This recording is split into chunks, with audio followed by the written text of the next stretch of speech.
I think the very first is be kind to yourself, right? We kind of had a lot of that theme of being kind to yourself.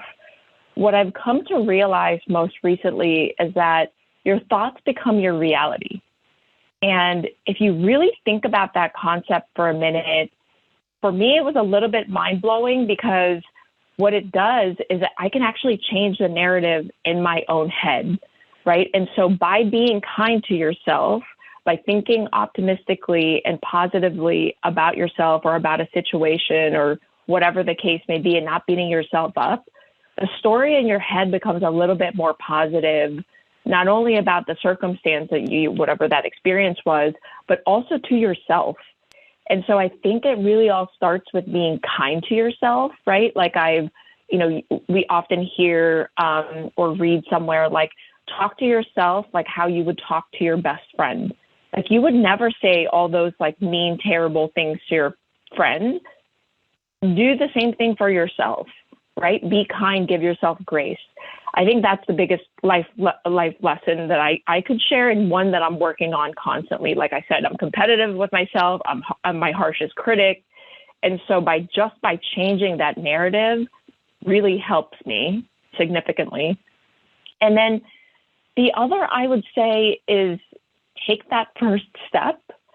And it's hard. Like, trust me, I'm a busy mom. I got a lot going on. And sometimes when I'm giving to others, constantly giving, I don't have time to do whatever it is that I want to do and take that first step. So I totally, get that this is definitely easier said than done, but take the first step, whether it's, you want to, lose weight, you want to get higher education, you want to get some kind of a certification, you want to make new friends, whatever that is.